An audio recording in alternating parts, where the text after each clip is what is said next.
si tu la répares pas comme j'ai dit, dans 3 jours, elle va fondre, et après, les glaces seront plus bonnes, et les clients vont se plaindre. T'as envie de lui dire, man, on s'en bat les couilles. Pourquoi à ton travail, il y a toujours ce type qui se la pète, qui a besoin de montrer qu'il est le meilleur, qui a besoin de rabaisser les autres, qui a besoin toujours de montrer qu'il est au sommet de la chaîne alimentaire?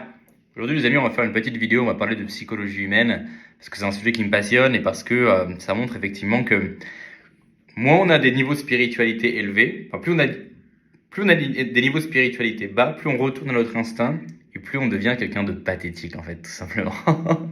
Et je vais vous donner un exemple très clair aujourd'hui. Vous avez tous été à ce taf où, et c'est encore pire dans les tafs où, dans les tafs de merde, en fait.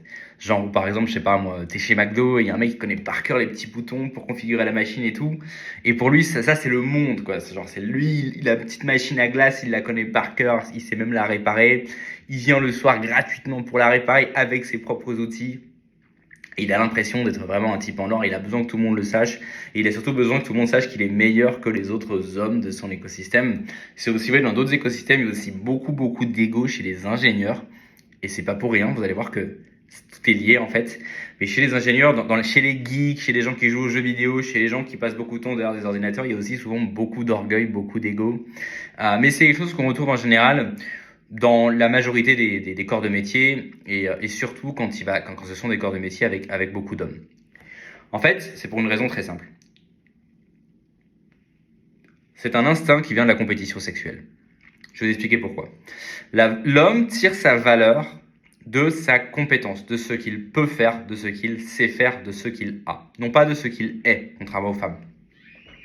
Donc il y a un homme qui est par exemple traditionnellement dans un quelle que soit la société dans laquelle il évolue, s'il est charpentier par exemple, eh bien, il va augmenter son statut social en étant un meilleur charpentier. Donc plus il va être capable de montrer aux gens, regardez, moi je suis le meilleur dans ce que je fais, et encore plus dans son écosystème, dans l'écosystème des charpentiers, parce qu'à la limite les électriciens n'ont rien à foutre des charpentiers, mais au sein de son écosystème, il va vouloir montrer qu'il est au-dessus des autres hommes. Parce que montrer qu'il a de meilleures compétences, ça veut dire montrer qu'il est au-dessus en fait des autres.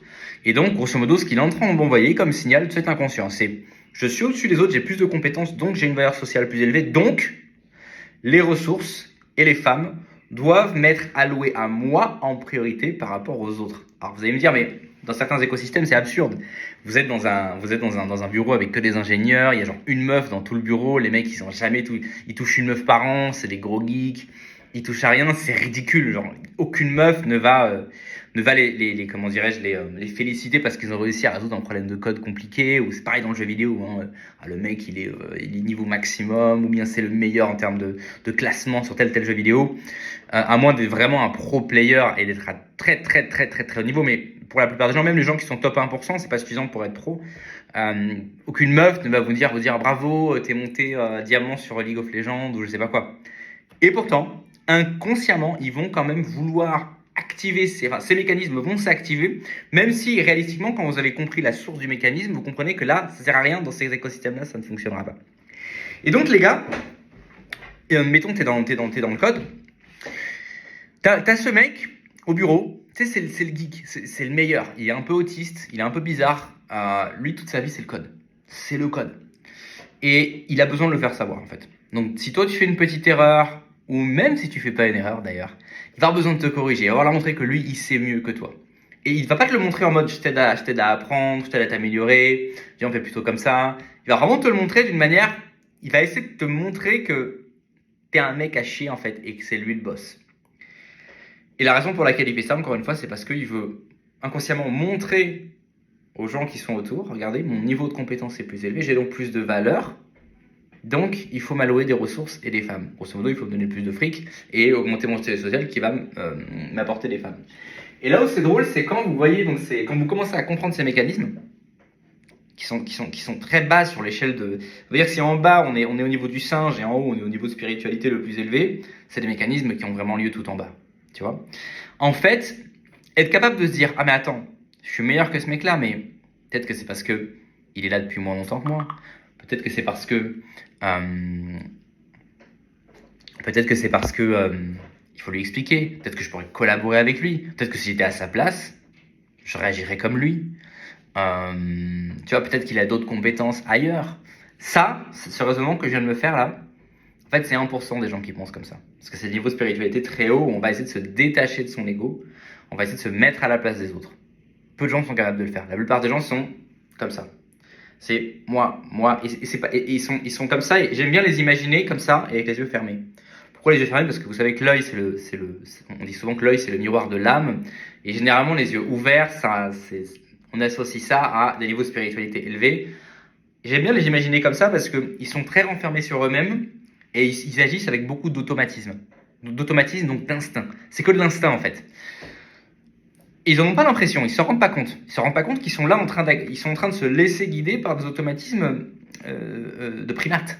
Hein, et qui en plus ne fonctionnent pas, puisque man, si au lieu d'être un mec aigri, ou d'être un mec chiant, au lieu d'essayer de montrer que t'es le meilleur à ton jeu vidéo, ou t'es le meilleur en plomberie, ou t'es le meilleur en code, t'essaies juste d'être un mec plus sympa, plus cool, plus compréhensif, bosser un peu sur toi, tu verras que ce serait beaucoup plus facile pour toi d'augmenter d'avoir une meilleure place sur la hiérarchie sociale et de trouver des meufs intéressantes. Mais eux, ils vont te dire non, mais ça n'a rien à voir avec ça, moi je fais pas ça pour les meufs, non, c'est juste que, voilà, telle connerie, c'est hyper important, la machine à glace, si tu la répares pas comme j'ai dit, dans 3 jours elle va fondre, et après, les glaces seront plus bonnes, et les clients vont se plaindre. T'as envie de lui dire, man, on s'en bat les couilles. Tu vois? Mais, ils ont besoin effectivement de montrer ça, d'envoyer ce message-là.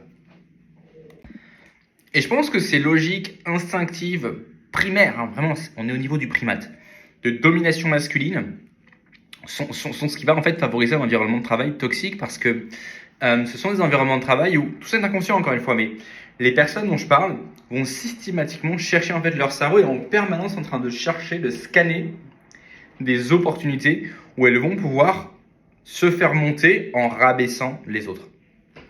Et donc c'est toujours des gens qui sont en train de se demander, inconsciemment toujours, mais comment est-ce que je peux rabaisser les autres? Comment est-ce que je peux montrer que je suis meilleur que lui? Comment est-ce que je peux insister sur le fait que ce qu'il a fait c'est particulièrement stupide? Comment je peux framer ce qu'il a fait pour vraiment montrer aux gens que c'est stupide? Comment je peux montrer ce que je fais moi et montrer que moi ce que je fais c'est mieux?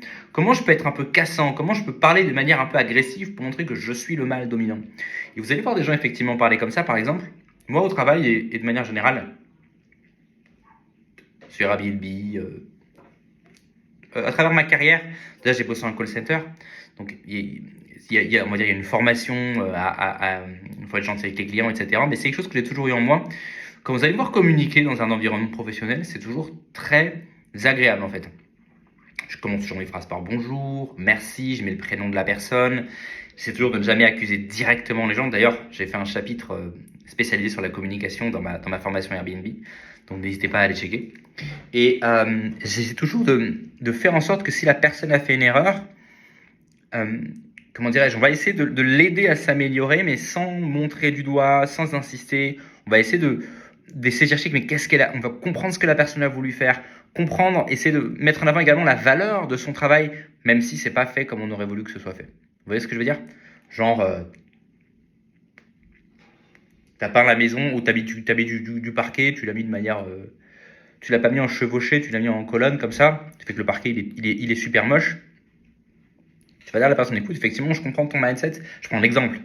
Je comprends ton mindset, je comprends pourquoi tu as voulu faire comme ça. Sans doute, tu t'es dit, c'est plus organisé, comme ça, c'est peut-être plus rapide à poser. Le problème, c'est qu'esthétiquement parlant, ça va pas être exactement ce à quoi on s'attend, on va dire, dans les standards modernes d'architecture intérieure. Donc, en fait, ce qu'il faudrait faire, c'est le mettre, mais de côté, un peu en chevauché. Et c'est comme ça qu'on s'exprime avec les gens. Je vais pas lui dire, mec, c'est dégueulasse ce que tu m'as fait là, c'est affreux. T'es complètement con ou quoi, tu sais pas poser du parquet. Vous voyez la différence? Et c'est la différence entre un bon manager et un mauvais manager. Un manager qui va aider ses équipes à évoluer et un manager qui va... mais des fois, c'est même pas les managers qui font ça. D'ailleurs, souvent, c'est pas les managers parce que les managers, eux, ils ont effectivement, on les fait passer par des formations pour apprendre à communiquer. Mais généralement, c'est des collègues. Mais des collègues qui n'ont pas d'autorité forcément sur vous, mais qui sont plus anciens, donc qui se servent de leur ancienneté en s'imaginant que ça leur donne de l'autorité. Mais du coup, que ce soit un manager ou un collègue, si ce type de comportement est encouragé, en fait, qu'est-ce que ça va encourager chez les autres employés? Ça va les encourager eux-mêmes en fait à essayer de se protéger. Au lieu de, parce que comprenez que proposer des idées, proposer des choses, être proactif, c'est prendre des risques, c'est se mettre en risque. Parce que ça veut dire prendre des responsabilités, ça veut dire faire des choses qu'on t'a pas forcément dit de faire et qui vont peut-être apporter des mauvais résultats. Mais c'est s'exposer. Si on est dans une dynamique de travail toxique, où il y a toujours un mec qui cherche à blame, à pointer du doigt un tel, les employés vont se refermer. Ils vont dire, moi je ne prends plus aucune initiative, je fais exactement ce qu'on me dit de faire, je fais le minimum qui est écrit sur mon contrat de travail et je ne fais rien d'autre. Et si on me reproche la moindre chose, il y aura une trace écrite, il y aura un email que je pourrai utiliser pour dire, hop, on m'a dit de faire comme ça. Et ça donne des environnements où les gens, au lieu de chercher à produire, au lieu de chercher à améliorer, au lieu de chercher à créer de la valeur, vont sans cesse chercher à en faire le moins possible, s'exposer le moins possible, et c'est pour ça que ça donne des environnements de travail extrêmement toxiques et hypocrites. Alors, si vous êtes dans des environnements de travail comme ça, les amis, vous n'allez rien pouvoir y faire. Parce que vous n'êtes pas le manager, vous n'êtes pas le boss. Donc il faut jouer avec les règles du jeu. En anglais, ils ont cette citation, c'est « Don't hate the player, hate the game ». On t'a mis dans un écosystème où tu es un exécutant. C'est pas toi qui fais les règles ici. Donc, on ne peut pas te reprocher de jouer selon les règles qui ont été établies. S'il y a un employé qui a un gros trou du cul, qui dit toujours à tout le monde ce qu'il doit faire, toujours en train de dénigrer tout le monde, pas de problème. Tu fais le minimum, tu fais uniquement ce qu'on te dit, tu courbes les chines, tu touches ton salaire. Si la boîte, en 5 ans, en 10 ans, en encourageant ce genre de pratique, va commencer à être moins compétitive, va se faire bouffer par des compétiteurs qui, eux, ont mis en place des environnements de travail plus productifs et moins toxiques, c'est pas ton problème. Si demain on te fait une offre d'emploi pour travailler dans une meilleure équipe, ciao. Qui se démerde avec le gars en question. Vous voyez ce que je veux dire? Mais encore une fois, c'est pas que dans le travail, c'est vraiment partout, c'est vraiment quelque chose que je remarque, c'est cette façon de vouloir vraiment chercher à blame en fait. Dès qu'il y a une tension, dès qu'il y a un problème à résoudre, le gars va chercher à pointer du doigt les autres pour dire lui il est mauvais, lui il est nul, toi ce que tu dis c'est con, moi ce que je dis c'est mieux. Tu vois, c'est vraiment une dynamique, toi nul, moi fort, toi bête, moi intelligent, toi en bas, moi en haut. L'argent et les femmes c'est pour moi. C'est ça en fait inconsciemment. Et si toi t'es un peu relax, t'es en mode t'as un side business, t'as une famille, t'as des activités. Souvent les mecs qui sont comme ça en plus c'est les mecs qui ont des gros problèmes. D'ailleurs c'est pour ça que je disais aussi, on retrouve beaucoup ça chez les ingénieurs. Alors pourquoi?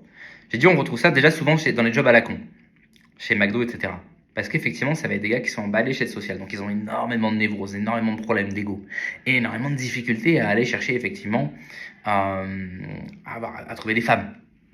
Mais on trouve aussi ça chez les ingénieurs. Par contre tu vas me dire mais les ingénieurs sont très bien payés, oui. Mais la sociologie de l'ingénieur c'est quoi? D'où ils viennent ces gars-là? Ils étaient où au lycée? Est-ce que c'était les mecs au fond du bus qui rigolaient, qui avaient les plus belles filles? Ou est-ce que c'était les faillots qui n'avaient pas de copains, qui étaient très forts en maths, qui se sont dit moi je vais faire la prépa top 1 école d'ingé. Tu sais ils ont des grades, je crois que c'est école top 1 ou A, B, C. Ils ont tout dans leur tête, tout est scolaire en fait. C'est des A, c'est des 1. Voilà, je vais faire la meilleure prépa comme ça, je vais faire la meilleure école d'ingé et après je pourrai enfin prendre ma revanche. Et tu les retrouves après, ces gars-là, au bureau. Ils ont eu leur gros diplôme, ils ont eu leur position. Et, mais ce manque de confiance en eux, c'est une névrose qu'ils ont accumulée pendant toute leur scolarité. Et sans doute d'ailleurs à l'âge adulte aussi. Ils sont toujours là. Et comment ils vont essayer de résoudre ces névroses, comme ils ont du mal-être? Ben, effectivement, c'est en utilisant les stratégies instinctives, avec des stratégies, pour utiliser une terminologie New Age, des stratégies vibratoires très basses. Ça va être, comme j'ai dit, toi nul, moi fort, toi bête, moi intelligent. Et ça donne des ambiances de travail pourries. Si vous êtes confronté à ces ambiances de travail, barrez-vous ou faites le minimum. Par contre, si vous avez eu l'impression que ce que je dis là vous correspond, travaillez sur vous-même les amis, travaillez sur votre spiritualité. D'accord? Rabaisser les autres ne fera pas de vous une meilleure personne. Il y a un truc qui est encore pire que ça, c'est se moquer en groupe d'une personne. Ça, c'est quelque chose que les humains à niveau de conscience faible adorent faire. C'est ce qu'on trouve chez les singes, c'est ce qu'on peut retrouver chez les rats. C'est le principe du bouc émissaire. Le principe du bouc émissaire est très simple. Comme vous avez un groupe humain avec des gens qui ont beaucoup de peur, la peur du rejet, pour s'assurer qu'il ne soit pas rejeté, on va désigner un mec qui va être le bouc émissaire. En fait, ce sera toujours de sa faute. C'est lui qu'on va se moquer. Et ça permet aux autres de se dire, j'ai peut-être une vie de merde, mais au moins je suis pas le bouc émissaire. Je me fais peut-être chier dans ma vie, mais au moins ce matin, avec les potes, on peut se moquer de lui. Et ça crée une camaraderie aux dépens d'une personne. C'est vraiment quelque chose qui a un niveau vibratoire extrêmement bas. Et généralement, plus on va retrouver ça dans des sociétés ou dans des groupes humains, plus ça veut dire qu'on est avec des gens, avec des humains de type inférieur, des types humains inférieurs en fait. Sortez de ces logiques-là, les amis. D'accord? Sortez des logiques de groupe, de bouc émissaire, de moi versus toi, je suis le meilleur et tu es le plus nul. C'est logique vraiment. En fait, si vos logiques, votre instinct, vous avez des comportements qu'on peut retrouver texto chez les singes, c'est qu'il faut travailler sur vous-même, les gars. D'accord? Parce qu'il n'y a aucun singe qui se dit mais ce bouc émissaire dont toute la tribu de singes se moque, peut-être que c'est quelqu'un de bien, peut-être qu'il a rien fait de mal, peut-être qu'il a des choses à nous apporter, peut-être qu'il pense différemment et que ce qu'il peut nous apporter va nous aider à évoluer. Il n'y a pas de singe qui pense comme ça. D'accord? Il y a des êtres humains qui pensent comme ça. Donc, travaillez pour augmenter votre niveau de spiritualité, votre niveau de conscience et essayez d'évacuer le plus possible les réflexes de primates. À la prochaine sur Pierre Digital.